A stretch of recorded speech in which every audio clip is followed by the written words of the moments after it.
Members of the 1st Special Service Force Reenactment Group put on another show for Fort Saskatchewan's Canada Day celebrations on July 1st, 2013. The Edmonton-based reenactment group put their event in the south of France this year, part of Operation Dragoon in 1944. This represents the final campaign for this mixed Canadian and U.S. Special Commando force that also fought in the Aleutian Islands and Italy before this.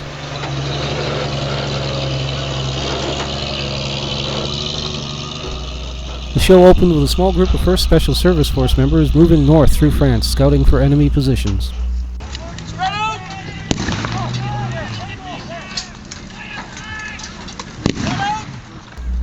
Access forces soon made themselves known to the Allies and proved too much for the scouting group, which quickly retreats to regroup.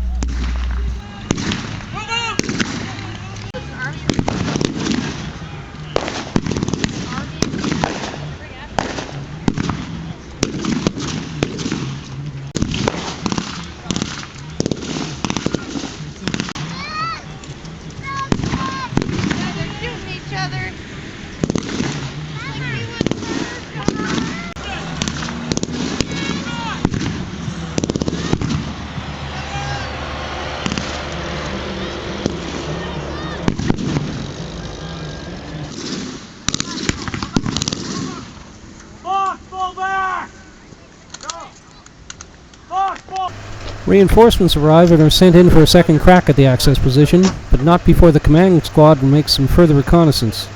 The Allies are also aided by members of the French resistance who help gain information, but unfortunately are then captured and shot. Get that gearing clear? Done clear. All right, boys, mount up in the truck. Good. All right. Not in the truck, but you can stay up.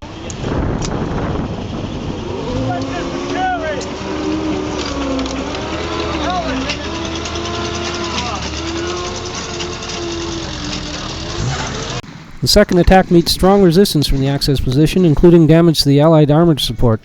But the attack continues as the Allies have determined this is a vital point to the access defense of the region.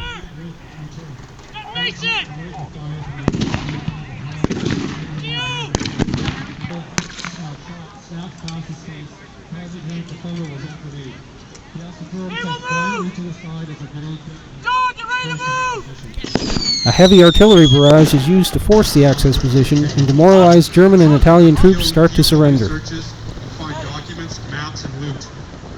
German prisoners are given first aid, and troops share smokes.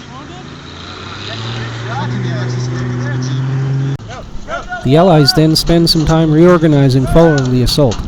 Wounded are tended and supplies brought up and the position fortified.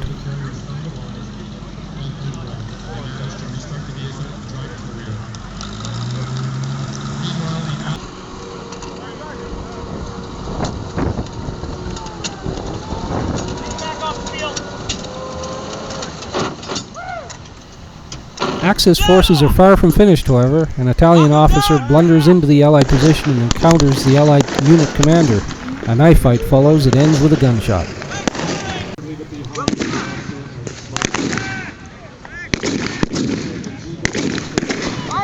An Axis counterattack then sends the Allies into retreat. Captain Brian Mason calls for another artillery barrage and tries to rally his men, only to be shot down himself.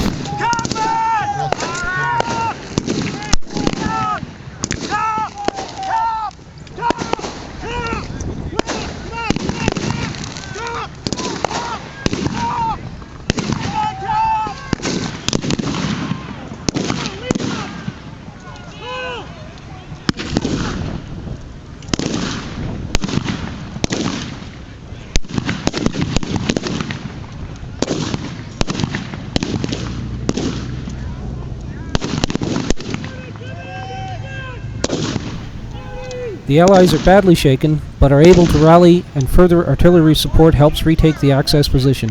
More Germans surrender, and this time the access commander asks for a truce, which is granted in order that both sides can gather their dead and wounded.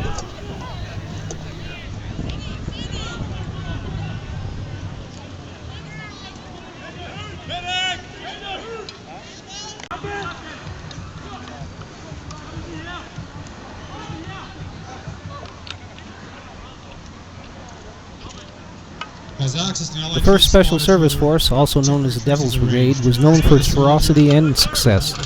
During the war, the 1,800-man unit accounted for 12,000 German casualties, captured 7,000 prisoners, and lost almost as many men themselves. The battle ends with a moment of silence by the entire force, and applause from the Canada Day audience.